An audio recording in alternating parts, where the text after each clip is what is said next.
Guys, andito tayo sa Rayson Biglang Guwapo Barbershop. Ituturo ko kung paano ang gupit ng buzz cut.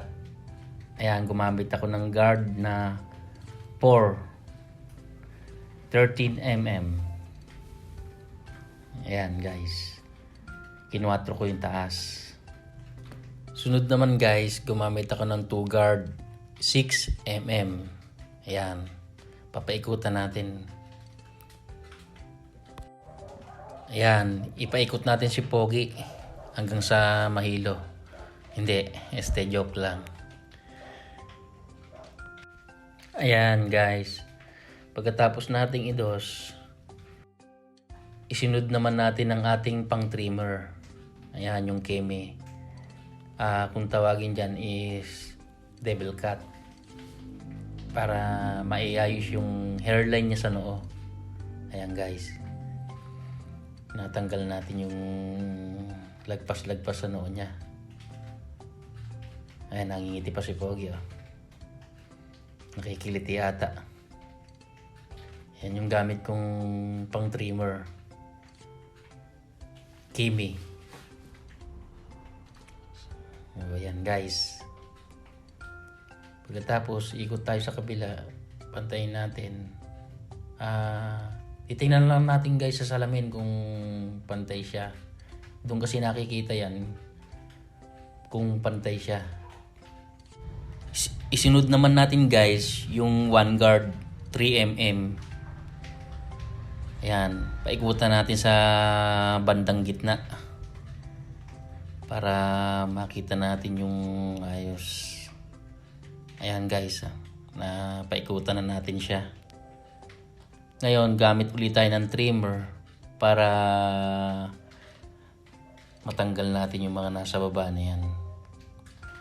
Ayan, ibang diskarte to guys, kasi kanya-kanya kasing diskarte yan kung anong unahin mo. Meron yung baba, meron yung itaas.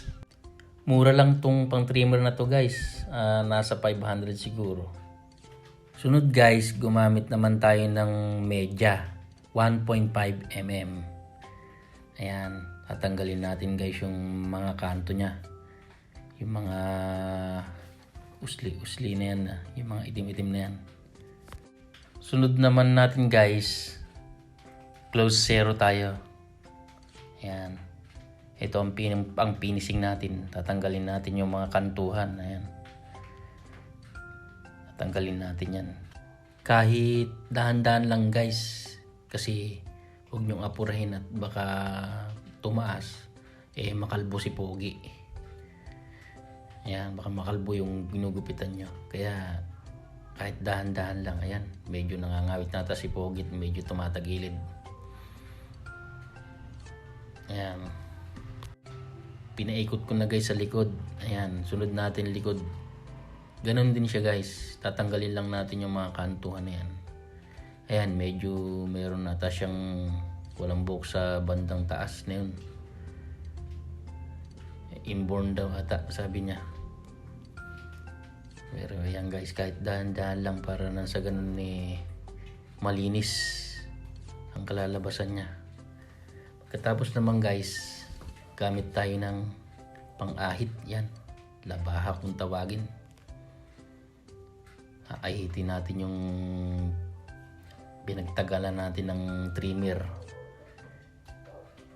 para malinis tingnan ng ating devil cut.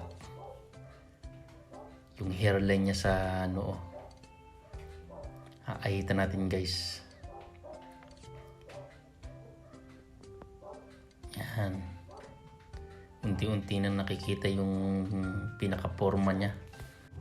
Kahit dahan-dahan lang guys pagka hindi nyo pa kabisado, kasi baka mahiway ginugupitan nyo, lalo na kung may mga tagyawat mahagod nyo, mapadugo nyo pa yung customer. Di bali sana kung yung tagyawat pag nahagod mo mawawala na. So ayan guys, gumamit na ako ng plangketa, gumamit na ako ng gunting. Hindi yung plangketang parang pangbilyar guys ha. Yung hindi yung pangbilyar na yung tako tawagin na plangketa. Pinaplangketa pag tumitira. Eto guys, tinatawag na plangketa. Kasi pinaplangketa mo siya, ginugunting mo, ginugupit mo yung mga gilid-gilid niya. Yung mga tira-tira ba, yung pa isa-isa, ayan, nangingiti na si Pogi. Kasi nakikita niya na sa salamin, gumagwapo na siya. Ayan, guys, nakita niyo naman. Medyo nagwaki-waki pa ako. Ayan. At natuwa kasi ako. Ayan guys, ayan na ang forma niya. Buti nga guys, nagpa-video tong si Pogi.